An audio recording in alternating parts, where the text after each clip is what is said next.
Okay, I'm back for video 2. Today we're going to be watching the worst deaths ever discovered in prehistoric history, and at the end I'm going to be rating them from worst to least, in my opinion. Could be different for everybody, but in my opinion.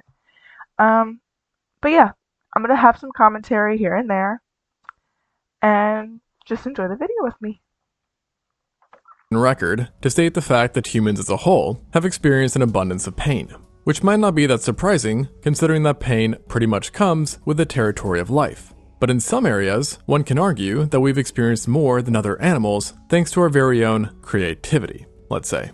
And this problem of suffering and misery is not just exclusive to we modern humans, but rather extends to all humans, i.e., all species that belong to the genus Homo, who have sadly been lost along the way. And while no one can fully agree on the amount, it appears that the number of Homo species to have ever existed sits at around 14, all of who, minus us, have popped up and then disappeared within the last 2.8 million years or so. Now we, Homo sapiens, have been around for about 300,000 of those years, which in a general sense can seem long, but when you compare it to the whole 3 million years of the Homo genus, then you suddenly realize that it's really not. And when you think about just how long 3 million years is, you can start to imagine how much different the world of our ancient ancestors and cousins was compared to ours, which in turn means different experiences, different pains, and different deaths, some of which can literally not be recreated today. And not just because what killed them no longer exists, but sometimes because they involve unbreakable achievements, as seen with this first specimen, who is for now the oldest known murder victim ever.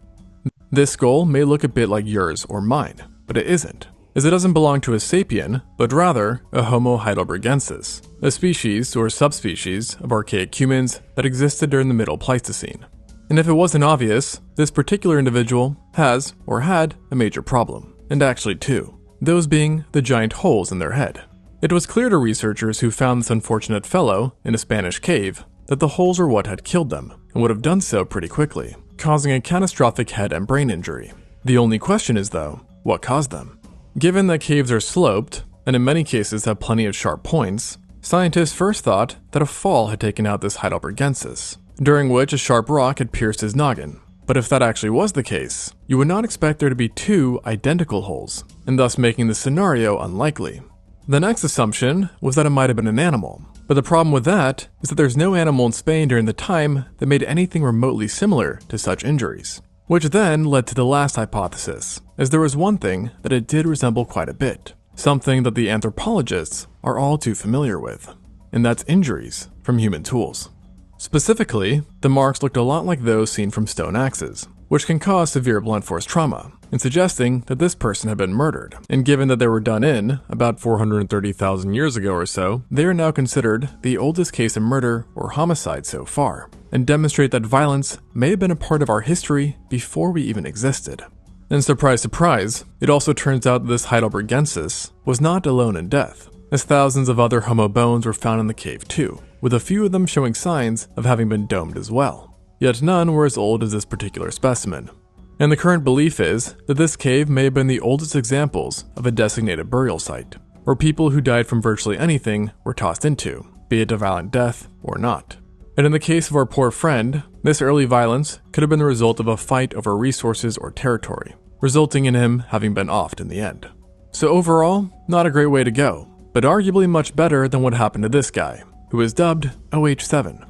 Now OH7 was not a heidelbergensis, but rather a Homo habilis, one of the oldest human species which lived in South and East Africa. And in addition to being one of the oldest, they were also one of the smallest humans ever, with individuals only being around 4 feet or 1.2 meters tall, resulting in them being very, very fragile, and making life challenging for them from the get-go.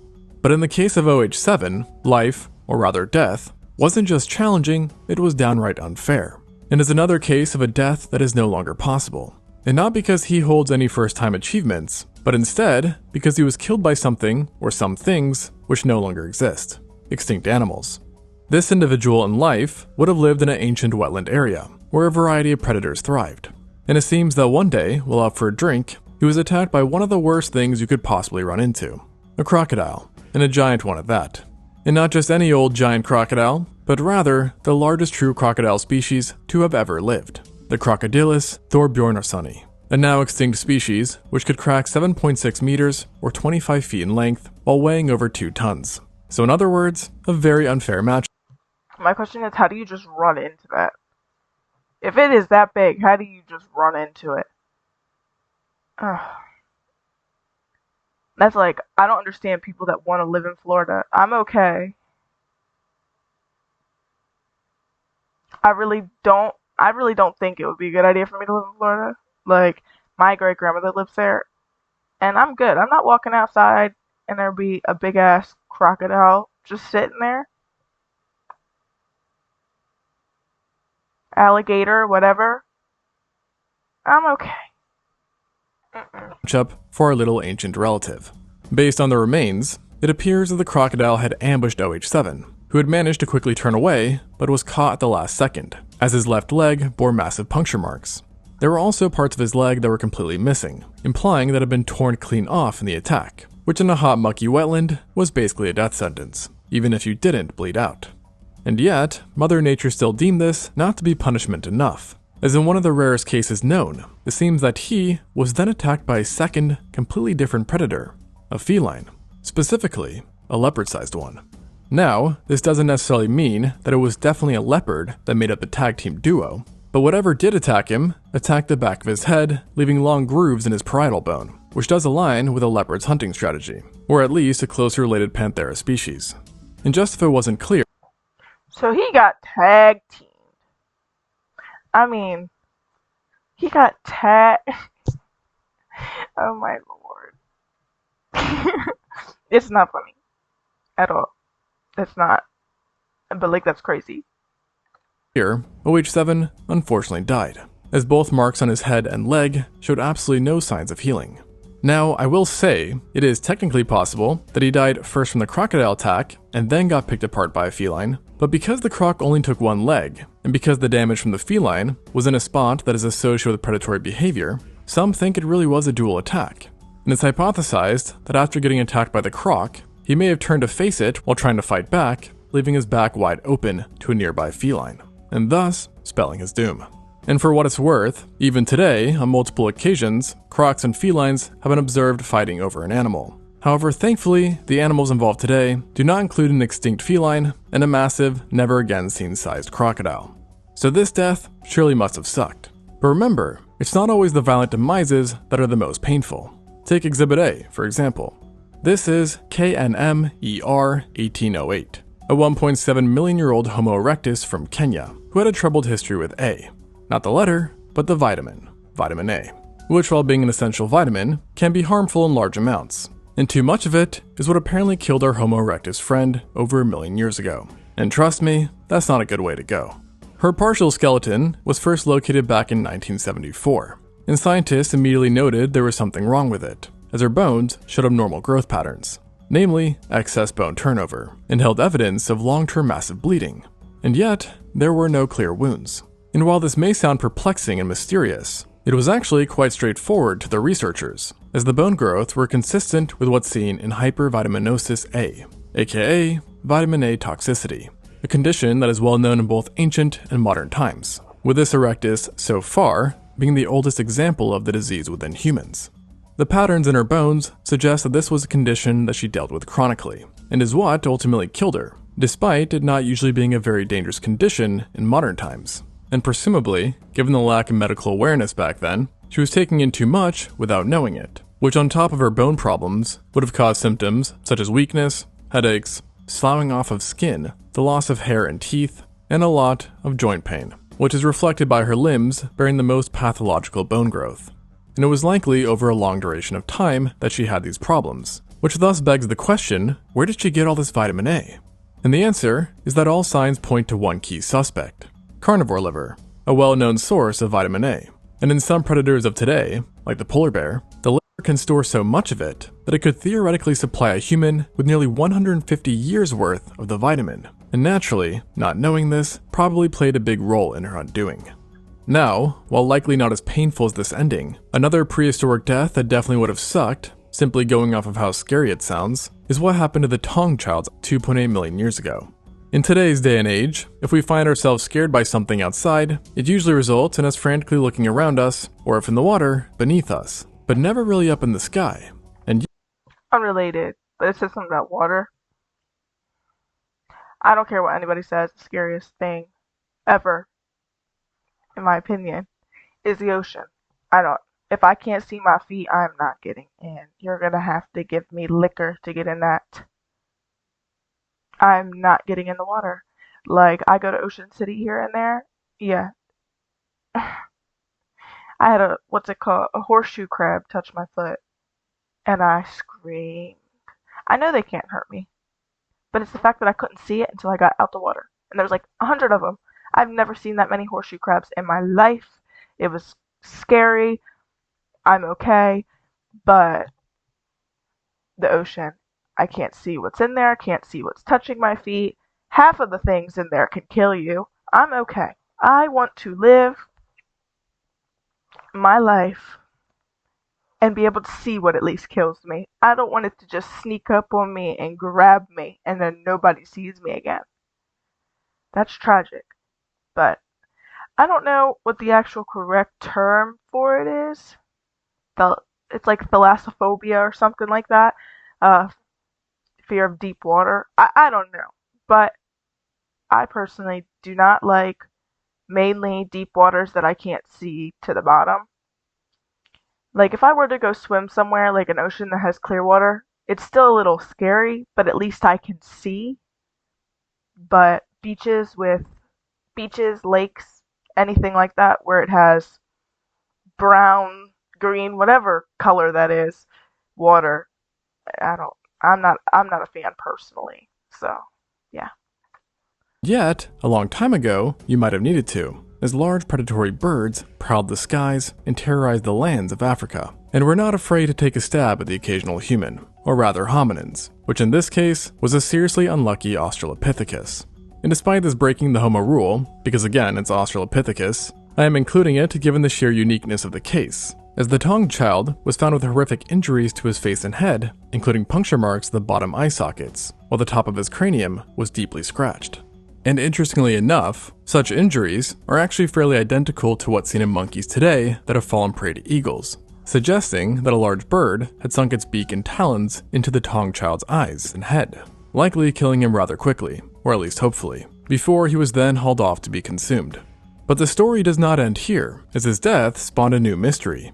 You see, the Tong child is really just a skull, meaning that the body was never found. And what's more, is that it was located in a remote part of the Kalahari Desert, in a cave, where no other bones were found, be it human or other animals, and thus leading researchers to ask how the skull ended up here, of all places. And this has led to a second hypothesis regarding the specimen, where in death, it, or rather its skeleton, had been used by its attackers to build a nest, before the head eventually became dislodged and tumbled down, which by sheer coincidence ended up rolling into a nearby cave where it would then lie for millions of years before being unearthed once more. So, with all this said, I bet you'll never look at birds the same way again. But something you're probably already weary of is water. While necessary to life, it can also cause extreme discomfort, to say the least. And drowning is often ranked as one of the worst ways to go, which is seriously misfortunate, as this might have befell on possibly the entire Homo erectus species, or at least what was left of them. The erectus were one of the most successful human species of all time, and actually the longest lived, having been the first Homo to not only leave Africa, but also colonize Europe and Asia, where in the latter they would make their final stand. And as far as we know, the youngest erectus fossils ever, dating to about 110,000 years ago, came from the island of Java, and strangely enough, all of them perished in a mass death event.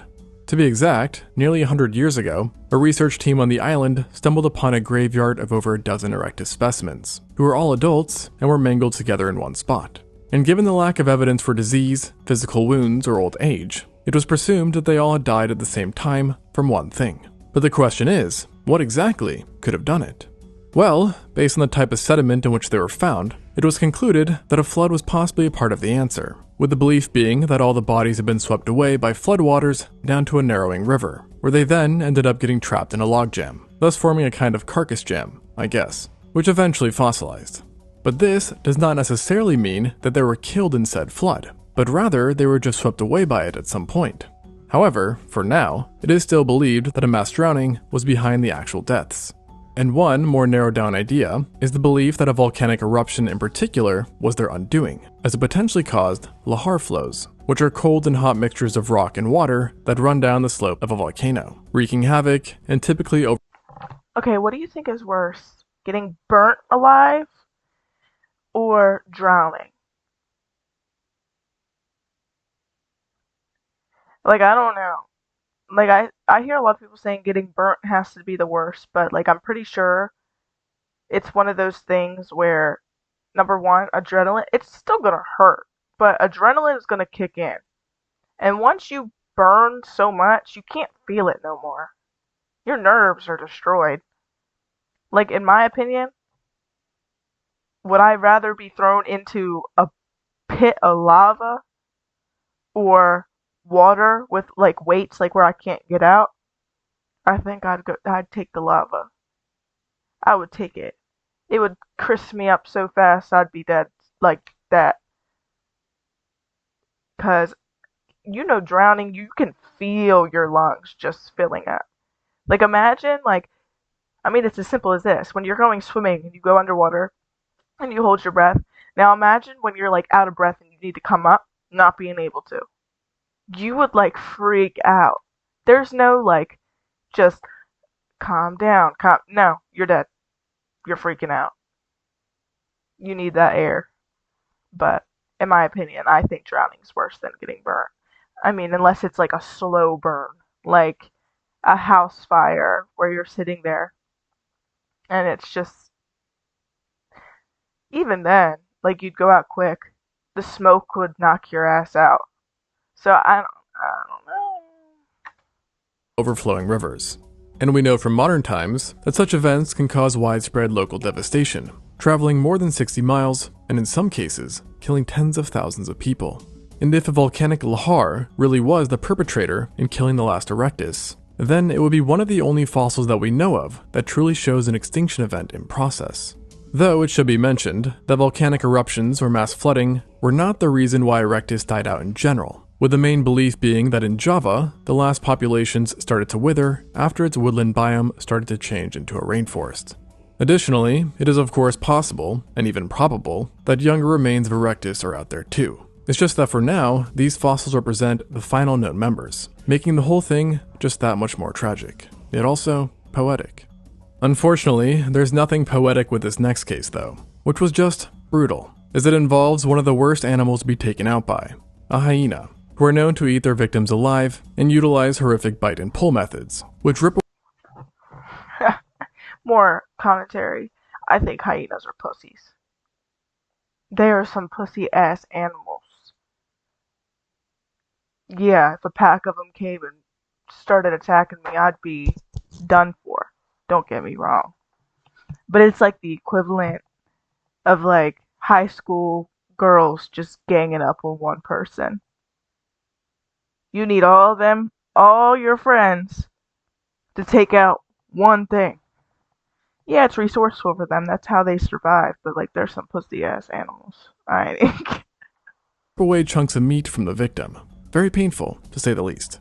And the hyenas I'm talking about weren't just some modern ones that you'd find on a safari, but rather a now extinct giant one, the Pachycrocuta, who is among the largest hyenas to ever live, with adults sometimes breaking 150 kilograms or 330 pounds, making them rivals to lionesses when it comes to size.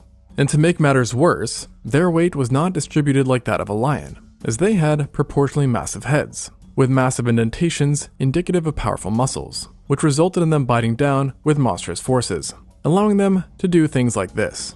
This is a multi-100,000-year-old erectus skull that was absolutely obliterated by a Pachycrocuta. And it wasn't alone, as this is actually just one of the more than 28 specimens found in the Zhaokutian Peking Man site in China, who met very grisly ends, presumably. You may have heard of the Peking Man before, a claimed subspecies of erectus who were found within a cave, but you probably didn't know that of the 28 plus specimens, approximately 67% had bite marks which are thought to have come from the Pachycrocuta. And bites is putting it lightly, as multiple erectus body parts have been found that can only be described as smashed or obliterated, likely from attempts by the hyenas to access the nutritious bone marrow within. or perhaps just to eat the entire parts of the bone whole. And considering the state of the skeletons, I'd say they were rather successful. Back in the day, given the sheer insanity of the damage, and because man-made tools were also found, it was first thought that the Peking man had inhabited this cave, and these specimens were rather evidence for cannibalistic murders. However, upon further analyzing all the bones, including the non-human ones, it became clear that at least to some degree, hyenas had been behind this symphony of death, with the current idea being that this cave actually represented a Pachycrocuta den, but at various points after abandonment was also used by mankind, thus explaining the tools. And besides showcasing just how horrifying hyena attacks were, the site has also served as a reminder not to take our apex predator status for granted. Because while erectus were major predators for many animals, and even contested with carnivores, it seems that in prehistoric China, they were still not at the top of the totem pole, with that spot going to our giant hyenas. Which especially seems to be the case when considering that many human bones have been found with Pachycrocuta damage, while the opposite cannot be said. And let's face it, there's not much you can do against lion-sized hyenas, even if you did have a spear. And for what it's worth, there's also the hypothesis that hyenas themselves were for a long time the literal reason why humans were not able to expand into certain areas. And even beyond the Pachycrocuta, we know many instances where a hyena took a nip out of a human, including in modern times, as they are sometimes known to become man-eaters. So that's all to say, it really makes me grateful that we at least do not have to worry about giant ones. And something else you no longer have to worry about is not having a toothbrush.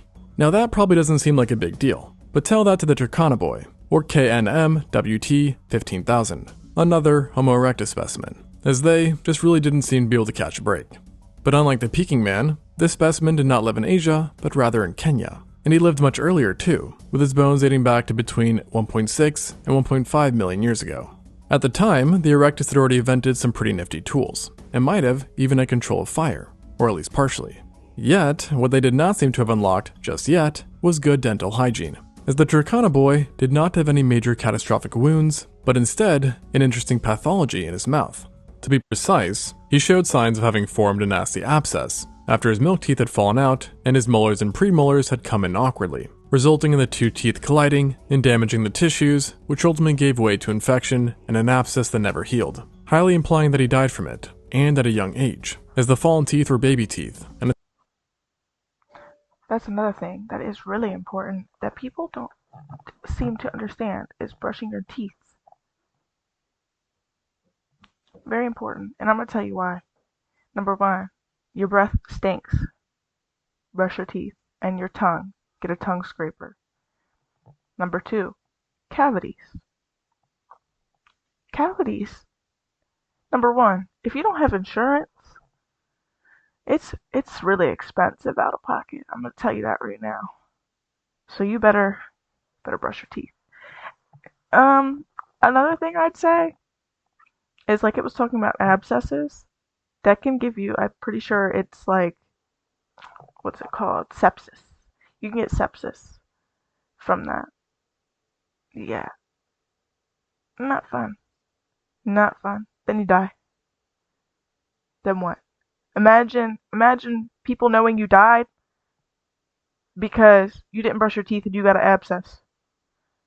I mean, sometimes you get them even if you do brush your teeth. But I'm just saying. You're more likely to get them if your mouth isn't very taken care of. Some people can get them from just simple things, bacteria getting in, not flossing, stuff like that. So take care of your teeth. Take care of them. They're right here. They connect to your whole face, for real. You got no teeth, that's okay too. But just make sure you take care of them. Please take care of your teeth. Because the worst thing I could imagine for myself is, number one, losing all my hair. Number two, losing all my teeth. it's thought that he succumbed around the age of 8 or 9.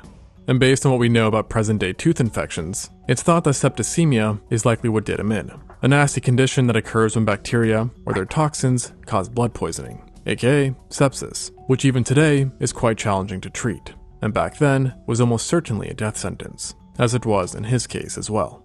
Based on the location of where he was found, It's presumed that at some point during his sickness, he fell face first while traversing swampy land, unable to get up due to being already weakened by his ailment, and then ultimately died floating face down in swampy waters.